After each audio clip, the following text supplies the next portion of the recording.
Hello વિદ્યાર્થી મિત્રો, હું ડૉક્ટર કાશ્મીર સુતરિયા. સ્વાગત છે આપનો આજના વિડીયોમાં.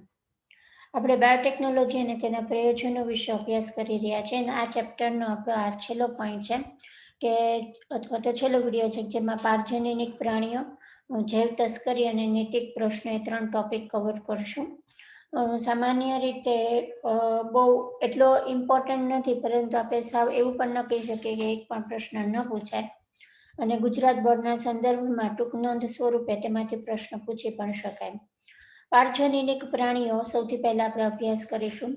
તો પારજનનિક પ્રાણીઓ એવા પ્રાણીઓ છે કે જેના ડીએનએમાં ફેરબદલી કરવામાં આવી હોય.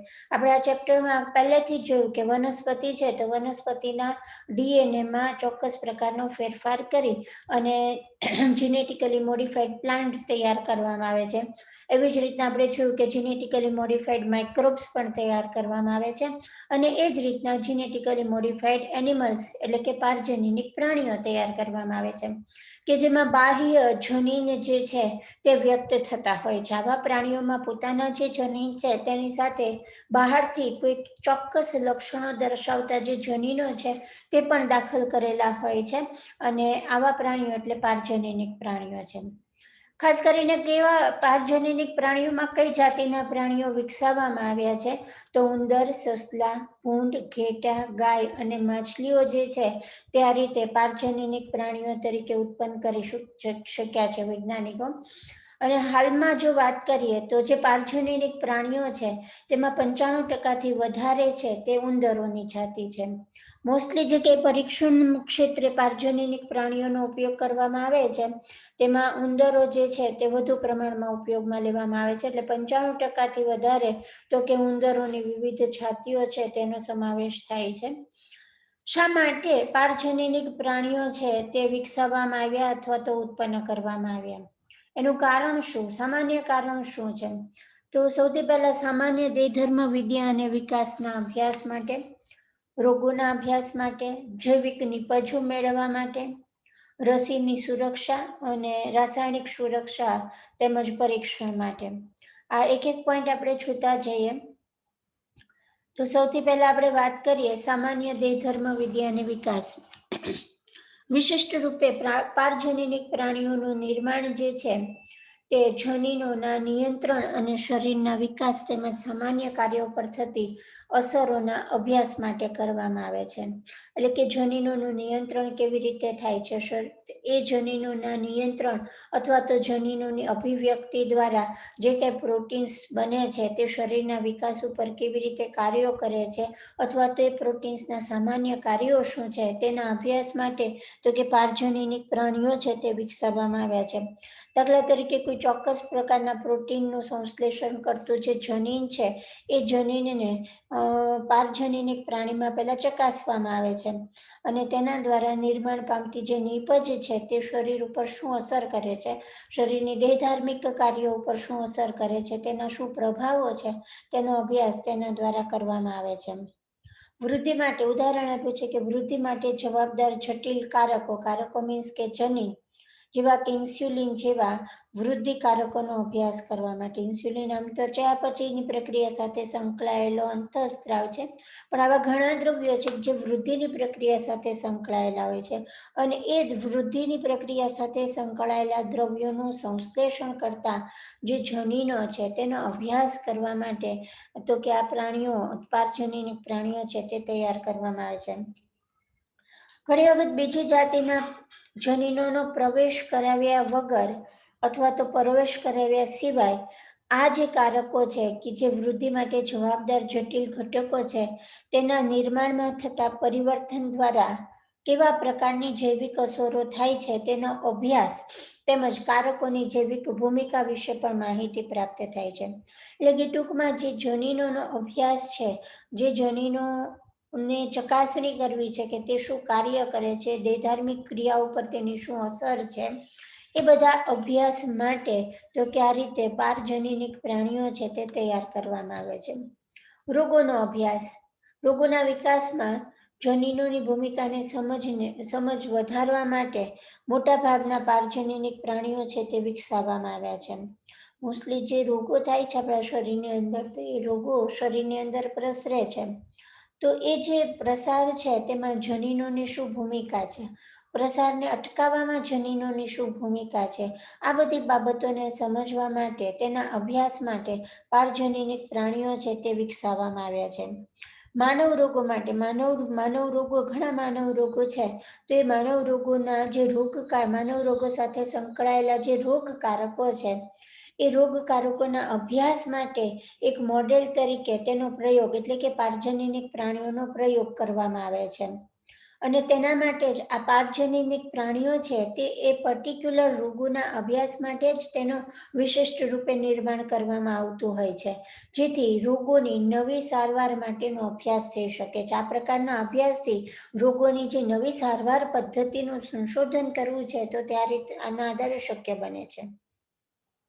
પ્રવર્તમાન સમયમાં કેન્સર, સિસ્ટિક ફાઇબ્રોસિસ, સંધિવા અને અલ્ઝાઇમર જેવા ઘણા માનવ રોગો જે છે તેના અભ્યાસ માટે આવા પારજનીનિક પ્રાણીઓના જે મોડેલ્સ છે તે ઉપલબ્ધ છે, અથવા તો આવા રોગોના અભ્યાસ માટે પારજનીનિક પ્રાણીઓનો ઉપયોગ કરવામાં આવે છે.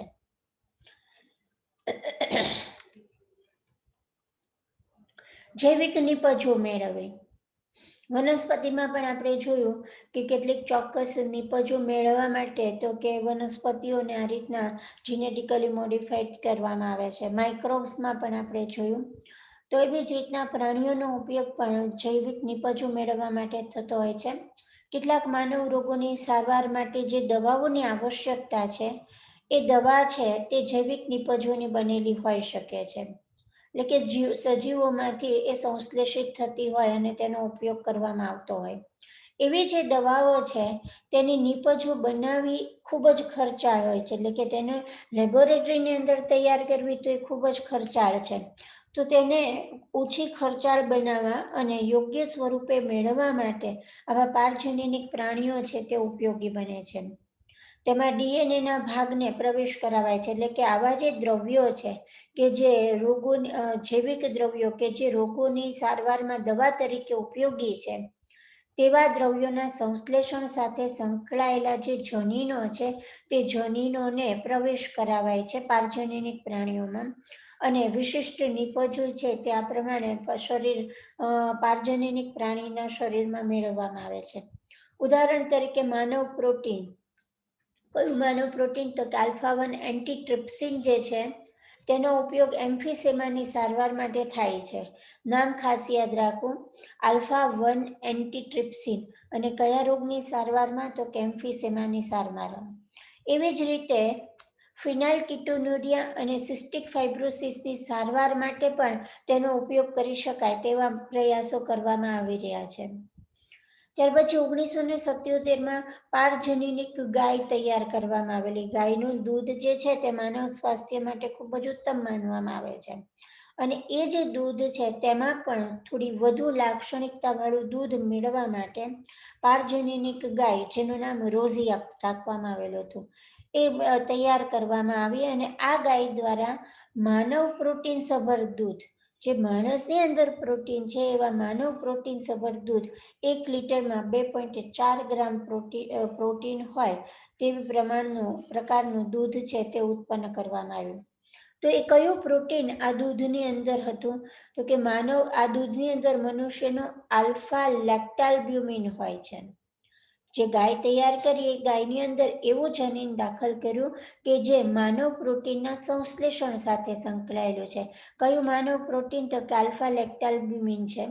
અને આલ્ફા લેક્ટાલ્બ્યુમિન ધરાવતું દૂધ જે છે, ગાયનું દૂધ છે, તે તૈયાર કરવામાં આવ્યું, અને માનવ શિશુ માટે ગાયના કુદરતી દૂધ કરતાં પણ વધુ પોષણયુક્ત સમતોલ ઉત્પાદન છે તે માનવામાં આવે છે. રસીની સુરક્ષા. કોઈ પણ રસી જે છે તૈયાર કરવામાં આવે છે તો સીધી જ તેનો ઉપયોગ જે છે તે મનુષ્ય ઉપર કરવામાં આવતો નથી. મનુષ્ય ઉપર તેનો ઉપયોગ કરતા પહેલા એ રસીની સુરક્ષા માટે પરીક્ષણ કરવામાં આવે છે, અને તેના માટે એ પરીક્ષણ કરવા માટે પારજનીનિક ઉંદરોનો ઉપયોગ કરવામાં આવે છે.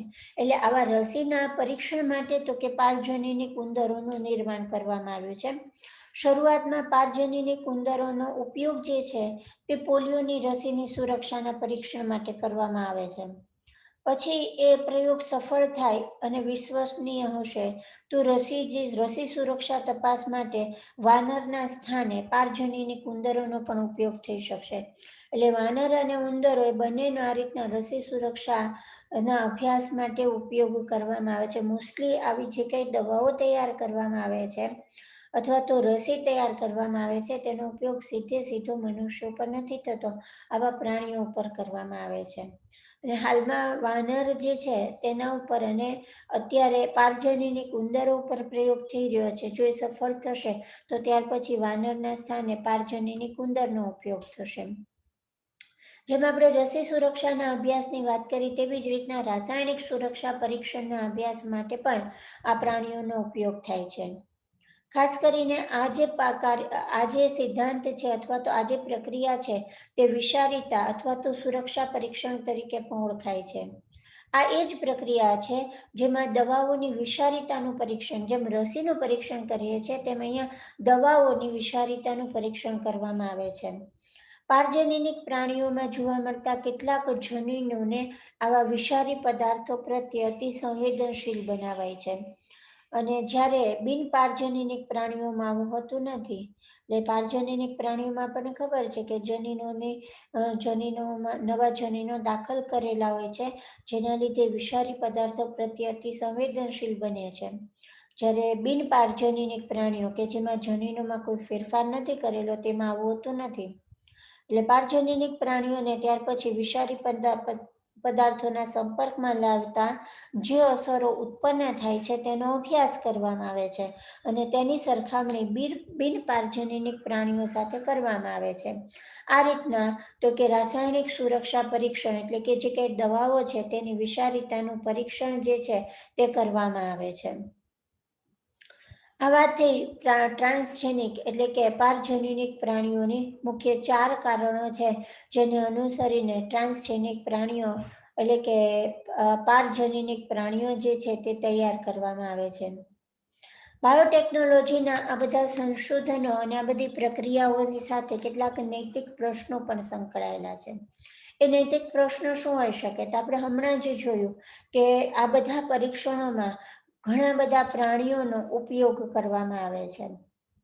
માનવ જાતિ દ્વારા અથવા તો વૈજ્ઞાનિકો દ્વારા આવા જુદા જુદા સજીવો છે તેનો ઉપયોગ કરવામાં આવે છે. પરંતુ હવે જે કાંઈ કાયદા અને જે કાંઈ સિદ્ધાંતો અમલમાં આવ્યા છે તેના લીધે વૈજ્ઞાનિકો દ્વારા કે માનવ જાતિ દ્વારા આવા અન્ય કોઈ પણ સજીવોમાં કોઈ પણ નિયમન વગર વધુ અખતરા કરી શકાશે નહીં. એટલે કે તેની માટે ચોક્કસ નીતિ નિયમોને અનુસરવું પડશે અને નીતિ નિયમોને અનુસર્યા વગર આવા કોઈ પણ અખતરા જે છે તે શક્ય નહીં બને. બધી જ માનવીય પ્રવૃત્તિ કે જે સજીવો માટે મદદરૂપ અથવા તો નુકસાનકારક હોય તેના નીતિ નિયમોના મૂલ્યાંકન માટે કેટલાક નૈતિક માપદંડોની આવશ્યકતા છે. માનવીય પ્રવૃત્તિ ઘણી બધી છે કે જેમાંની કેટલીક તો કે સજીવો માટે મદદરૂપ પણ હોઈ શકશે અને કેટલીક તો કે સજીવો માટે હાનિકારક પણ છે, નુકસાનકારક પણ છે. તો તેની માટેના કેટલાક ચોક્કસ નીતિ નિયમો અને નૈતિક માપદંડો જે છે તે ખૂબ જરૂરી છે આવા સજીવોની સુરક્ષા માટે. જ્યારે જનીનિક રૂપાંતરિત સજીવો ઉપરાંત નિવસન તંત્રની સુરક્ષા માટે પણ એટલું જ જરૂરી છે. જ્યારે કોઈ પણ સજીવમાં જનીનિક રૂપાંતરણ કરીએ છીએ અને આવા જનીનિક રૂપાંતરિત સજીવો જ્યારે નિવસન તંત્રમાં પ્રવેશે છે ત્યારે આવા સજીવોના કેટલાક ન ધાર્યા હોય તેવા પરિણામો મળતા હોય છે. એટલે નિવસન તંત્ર માટે પણ એ ક્યારેક જોખમી બનતા હોય છે અને એટલા માટે જ ભારત સરકારે GEAC ફૂલ ફોર્મ યાદ રાખવું, જીનેટિક એન્જિનિયરિંગ એપ્રુવલ કમિટી, આ એક સંગઠનની સ્થાપના કરી કે જે પારજનીનિક સંશોધન સંબંધિત કાર્યોની માન્યતા તથા જનસેવાઓ માટે પારજનીનિક સજીવોના અમલીકરણની સુરક્ષા વગેરે વિશે નિર્ણય લેશે. એટલે ટૂંકમાં આ જે સંગઠન છે સંગઠન તો કે પારજનીનિક સજીવો છે, જેનેટિકલી મોડિફાઈડ ઓર્ગેનિઝમ્સ છે, વનસ્પતિઓ છે, સૂક્ષ્મજીવો છે અને ખાસ કરીને પ્રાણીઓ છે, બરાબર. તો તેના જે કંઈ સુરક્ષા માટેના જે નિર્ણયો છે, અમલીકરણ અને સુરક્ષા માટેના નિર્ણયો વિશે આ સંસ્થા છે તે ખૂબ જ અગત્યનો ભાગ ભજવશે. જનસેવાઓ માટે સજીવોના રૂપાંતરણ અને ઉપયોગિતા, જે આવા સજીવોના ઇજારા એટલે કે પેટન્ટ સંબંધિત સમસ્યાઓ પણ બનવા પામે છે. ઘણી વખત આહારને લગતા ચિકિત્સા સાથે સંકળાયેલા આવા જે સંશોધનો છે અને તેમાં જનીનિક રૂપાંતરણ કરી અને તેના તે નવા જે સજીવો તૈયાર કરવામાં આવે છે એ સજીવોની કેટલીક ચોક્કસ પેટન્ટ અથવા તો ઇજારા જે છે તે મેળવવામાં આવતા હોય છે અને તેની સાથે સંકળાયેલી કેટલીક સમસ્યાઓ પણ આ બધી બાબતો અથવા તો આ પ્રકારના અભ્યાસો સાથે સંકળાયેલી છે. પેટન્ટ અથવા તો ઇજારો એટલે આપણે એવું કહી શકીએ કે બુકમાં તમે કોઈ પણ બુક વાંચશો તો તેમાં કોપીરાઇટ હોય છે. એ કોપીરાઇટ કોના? તો કે પબ્લિશર્સ અથવા તો લેખકના હોય છે. એટલે એની કોપી ન કરી શકીએ. ઇવન આપણે જે એની ફોટોકોપી કરીને વાપરતા હોઈએ તો એમાં પણ ઘણી વખત કાયદાકીય બાબતો છે તે લાગુ પડતી હોય છે. એટલે આ બધા જે કોપીરાઇટ જેને કહીએ છીએ એ કોપીરાઇટ એટલે જ અહીંયા આપણે બાયોટેકનોલોજીના ફિલ્ડમાં તેને પેટન્ટ તરીકે ઓળખશું. બરાબર છે. એટલે આવા સજીવો કે કોઈ એક વ્યક્તિએ આ પ્રકારનું રૂપાંતરણ કરી અને જે સજીવ તૈયાર કર્યો હોય તે સજીવનો પછી પેટન્ટ મેળવી લેતા હોય છે અને ત્યાર પછીની આગળ કેટલીક સમસ્યાઓ જે છે તે પણ તેની સાથે સંકળાયેલી હોય છે. લોકોમાં એ વાતને લઈને પણ આક્રોશ છે કે કેટલીક કંપનીઓ આનુવંશિક દ્રવ્યો, વનસ્પતિઓ અને અન્ય જૈવિક સ્ત્રોતોનો ઉપયોગ કરી તેનાથી બનતી નિપજો તથા તકનીકો વિશે પેટન્ટ પ્રાપ્ત કરી રહી છે. અને ઘણા સમય પહેલાથી ઓળખાયેલ, વિકસિત અને ખેડૂતો દ્વારા વિશેષ ક્ષેત્રે સ્થાનિક દેશના લોકો દ્વારા તેનો ઉપયોગ કરવામાં આવી રહ્યો. એટલે પહેલેથી ખેડૂતો દ્વારા અને સ્થાનિક જે કંઈ વિસ્તારો છે, આદિવાસી વિસ્તાર છે અથવા તો સ્થાનિક ગ્રામ્ય વિસ્તાર છે, વિશિષ્ટ ક્ષેત્રો છે, ખેડૂતો છે, એ આ જે ઘટકો છે તેનો વર્ષોથી ઉપયોગ કરતા જ હોય છે. આમ છતાં કેટલીક જે કંપનીઓ છે એ કંપનીઓ અથવા તો કેટલાક જે સંગઠનો છે તે આવા દ્રવ્યોનો થોડા ઘણા ફેરફાર કરી અને તેની પેટન્ટ મેળવી લેતા હોય છે. અને તેના લીધે જે સ્થાનિક સ્તરે કામ કરતા અને ખેતી ક્ષેત્રે સંકળાયેલા લોકો છે તેને ઘણું નુકસાન થતું હોય છે. એવું એક ઉદાહરણ છે ચોખા. ચોખા એ મહત્વનું ખાદ્ય અન્ન છે અને તેના વિશે હજારો વર્ષ પહેલા એશિયાની ખેતીના ઇતિહાસમાં પણ વર્ણન જોવા મળે છે. એક અનુમાનના આધારે ભારતમાં ચોખાની લગભગ 2 લાખ જાતિઓ જોવા મળે છે. ભારતમાં જે ચોખાની વિવિધતા છે તે વિશ્વના સૌથી વધુ વિવિધતામાંની એક છે. 2 લાખ જાતિઓ એટલે અન્ય કોઈ દેશોની સરખામણીમાં વિવિધતા ખૂબ વધારે છે. અને એમાં પણ બાસમતી ચોખા જે છે તેની અનોખી સુગંધ અને સ્વાદ માટે પ્રચલિત છે. જેની 27 જાતો છે તે ઓળખાયેલી છે અને ભારતમાં ઉગાડવામાં આવે છે. જેના પેટન્ટ માટે ઘણા જ પ્રશ્નો ઉત્પન્ન થયેલા જે આગળના જ પોઈન્ટમાં આવશે. પ્રાચીન પુસ્તકો, લોકસાહિત્ય અને કવિતાઓમાં પણ આ બાસમતી ચોખા જો છે તેના વિશેનું વર્ણન છે. જેનું વાવેતર સૈકાઓ પહેલાથી ભારતમાં કરવામાં આવી રહેલું છે. આમ છતાં વર્ષ 1977માં અમેરિકાની એક કંપનીએ બાસમતી ચોખા ઉપર US પેટન્ટ અને ટ્રેડમાર્ક કાર્યાલય દ્વારા પેટન્ટ પ્રાપ્ત કરી લીધી હતી. જેનાથી તે કંપની બાસમતી ચોખાની નવી જાતો અમેરિકા અને વિદેશમાં વેચી શકે છે. જે ભારતના ખેડૂતો પરંપરાગત પદ્ધતિથી તો ઉગાડતા હતા, પરંતુ બાસમતી ચોખાની આ જે નવી જાત જે છે તે ખરેખર ભારતીય ખેડૂતોની જે પરંપરાગત જાત છે તેમાંથી જ વિકસિત કરવામાં આવેલી. પેટન્ટ અમેરિકાની કંપનીએ લઈ લીધેલી એટલે હવે જે કંઈ આર્થિક ઉપાર્જન જે છે તે કંપનીને મળે છે. ભારતીય બાસમતીને અર્ધ વામન જાત સાથે સંકરણ કરાવી અને આ કંપની એક નવી જાતિ તૈયાર કરી અને નવી ઉપલબ્ધિનો દાવો કર્યો હતો. ચૂલમાં જે ભારતની પરંપરાગત જાતિ હતી તે જ ચોખાની જાત હતી. પરંતુ પેટન્ટ લાગુ પડવાથી એક આધિપત્ય જે છે તે પેટન્ટ મેળવનાર લોકો પાસે જતું હોય છે અને પછી તો કે બાસમતીનું વેચાણ જે છે તે પ્રતિબંધિત થઈ શકતું હતું. નિપજો અને પ્રક્રિયાઓ આધારિત ભારતીય પરંપરાગત ઔષધો, ઉદાહરણ તરીકે હળદર અને લીમડાના પેટન્ટ મેળવવામાં પણ અમેરિકાની કંપનીઓએ ઘણા બધા પ્રયત્નો કરેલા છે. એટલે જો આપણે અથવા તો ભારતના લોકો આ વિશે જાગૃત નહીં થાય અને આવી પેટન્ટ પ્રયોજન અને પેટન્ટ પ્રયોજનને તરત જ અટકાવવામાં નહીં આવે તો અન્ય દેશો પણ અમેરિકા સિવાયના પણ અન્ય દેશો જે છે તે પણ દેશો કે વ્યક્તિઓ આપણા સમૃદ્ધ વારસાને છીનવી લેશે અને તેની સામે આપણે ત્યાર પછી કશું જ નહીં કરીએ. પેટન્ટ કરી શકીએ, કેમ કે પેટન્ટ મેળવી લીધા પછી એ કાયદાકીય હક છે તે જે તે પેટન્ટ મેળવનારનો બની જતો હોય છે. ત્યાર પછી જૈવ તસ્કરી, બાયોપાયરેસી, બહુરાષ્ટ્રીય કંપનીઓ અને અન્ય સંગઠનો દ્વારા જૈવ સંપત્તિઓનું પેટન્ટનું જે તે દેશ તથા તેના સંબંધિત લોકોની સત્તાવાર મંજૂરી કે આર્થિક લાભ આપ્યા વગર તેના શોષણ કરે છે તેને જૈવ તસ્કરી કહેવાય છે. જૈવ તસ્કરી એટલે શું? તો કે જે આંતરરાષ્ટ્રીય ક્ષેત્રે જે બહુરાષ્ટ્રીય કંપનીઓ છે અથવા તો સંગઠનો છે તેના દ્વારા જૈવિક સંપત્તિની પેટન્ટ લે છે. દાખલા તરીકે આપણા જ દેશમાં કોઈ એક વિસ્તારમાં કોઈ એક ચોક્કસ પ્રકારની ઔષધીય વનસ્પતિ ઉગે છે અને એ ઔષધીય વનસ્પતિની પેટન્ટ છે તે યુએસની કોઈ કંપનીએ લીધી છે. પેટન્ટ એને લીધી એટલે આર્થિક લાભ એ કંપનીને થશે, પરંતુ તેની સાથે તેની ખેતી સાથે સંકળાયેલા જે લોકો છે તેની તે સત્તાવાર મંજૂરી પણ નથી લેતા અથવા તો તેને કોઈ આર્થિક લાભ પણ નથી આપતા અને તેના લીધે આવા વ્યક્તિઓનું જે શોષણ થાય છે તેને જૈવ તસ્કરી કહેવાય છે. એટલે કે કોઈ દેશની જૈવ વિવિધતાની સત્તાવાર મંજૂરી કે આર્થિક લાભ આપ્યા વગર ઉઠાંતરી કરવી તેને જૈવ તસ્કરી કહેવાય છે. મોટાભાગના ઔદ્યોગિક રાષ્ટ્રો આર્થિક સમૃદ્ધિ ધરાવે છે, પરંતુ જૈવ વિવિધતા અને પરંપરાગત જ્ઞાન અપૂરતું હોય છે. એની પાસે આર્થિક સમૃદ્ધિ ખૂબ છે, પરંતુ જૈવ વિવિધતા તો કે ઓછી છે. પરંપરાગત જ્ઞાન જે છે એ પણ અપૂરતું છે.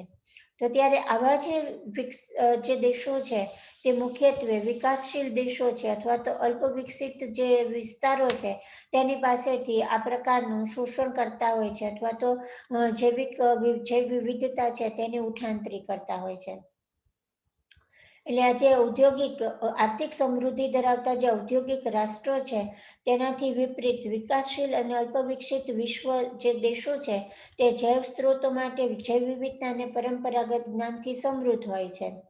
આવા જૈવ સ્ત્રોતોના પરંપરાગત જ્ઞાનનો ઉપયોગ આધુનિક પ્રયોજનોમાં કરવામાં આવે છે, જેના ફળ સ્વરૂપે તેના વ્યાપારીકરણ દરમિયાન સમય, શક્તિ તથા ખર્ચનો પણ બચાવ થાય છે.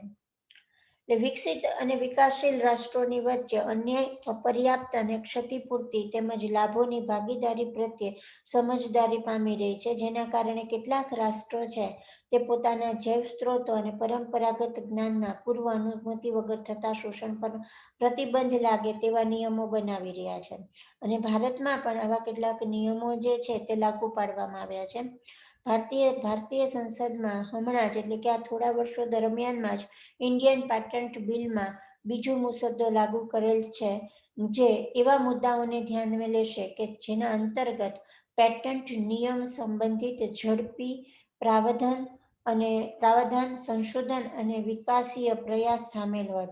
ટૂંકમાં પેટન્ટ સાથે સંકળાયેલી બાબતો, ઝડપી પ્રાવધાન અને સંશોધન સાથે સંકળાયેલ બાબતો, એ બધા સાથે સંકળાયેલી જે કાંઈ કાયદાકીય બાબતો છે, કાયદાકીય બાબતોનું બિલ જે છે, જેમ આગળ પ્રતિબંધિત કર્યું બીજા દેશોમાં, તેવું જ ભારતમાં પણ આવી કેટલીક બાબતો છે તે લાગુ પાડવામાં આવેલી છે. વિદ્યાર્થી મિત્રો, આપણે વાત કરી જૈવ તસ્કરી, નૈતિક પ્રશ્નો અને પારજનીન પ્રાણીઓ. આશા છે કે આપને આજનો આ ટોપિક સારી રીતના સમજાણો હશે. જો કોઈ મુશ્કેલી હોય તો વોટ્સએપ મેસેજથી જણાવશો. Thank you.